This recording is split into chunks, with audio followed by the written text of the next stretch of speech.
ടെന്നീസിന്റെ പുതുയുഗപ്പിറവി തങ്ങളിലൂടെയാകുമെന്ന് രണ്ട് യുവരക്തങ്ങൾ ടെന്നീസ് ആരാധകരോട് വിളിച്ചു പറയാൻ തുടങ്ങിയിട്ട് വർഷങ്ങളായി. കരുത്തും സാങ്കേതികത്വവും കായികക്ഷമതയും സമം ചാലിച്ച രണ്ടു പേരുകൾ, യന്നിക് സിന്നറും കാർലോസ് ആൽക്കാരസും. ഏകാഗ്രതയിലും അസാമാന്യ മനക്കരുത്തിലും പരസ്പരം വെല്ലുവിളിക്കാൻ പ്രാപ്തിയുള്ള ഇരുവരിലൂടെ ടെന്നീസ് ക്ലാസിക്കുകളുടെ നിർവചനം തന്നെ മാറിമറിയുകയാണ്.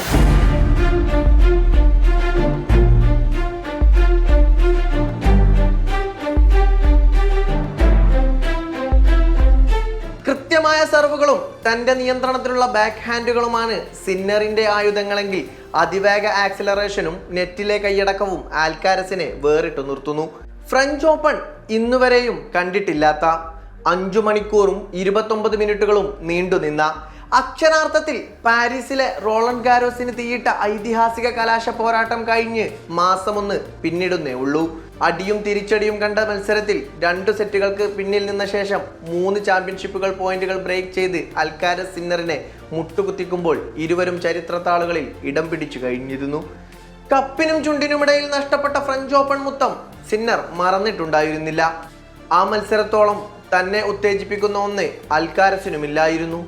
ഏത് ഘട്ടത്തിലും മത്സരത്തിലേക്ക് തിരിച്ചു വരാനാവുന്ന, തോൽവിയുടെ ഭീതി തെല്ലും പ്രകടമാക്കാത്ത ശരീരഭാഷയാണ് കാർലോസ് അൽക്കാരസിൻ്റെത്. അയാളുടെ കൈക്കരുത്തിനെയും സാങ്കേതിക തികവുകളെയും കായികക്ഷമതയെയും പരാജയപ്പെടുത്തിയാലും എതിരാളികൾക്ക് വിജയം സുനിശ്ചിതമാകണമെന്നില്ല.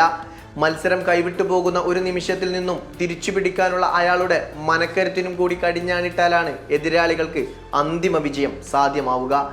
വിംബിൾഡണിന്റെ പുൽമൈതാനത്ത് തുടർച്ചയായ 3ാം കിരീടം തേടിയിറങ്ങിയ അൽക്കാരസ് രണ്ടാമനായി പിന്തള്ളപ്പെട്ടു പോയത് യാനിക് സിന്നർ എന്ന നിശബ്ദ പോരാളിക്ക് അത് സാധ്യമായതിനാലാണ്.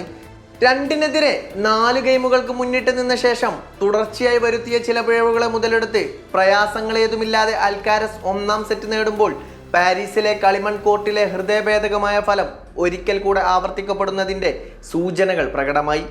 എന്നാൽ പിന്നീട് കളി മുഴുവനായും തിരിച്ചു പിടിച്ച സിന്നർ 2, 3, 4 സെറ്റുകളിൽ പൂർണ്ണാധിപത്യം സ്ഥാപിച്ചു.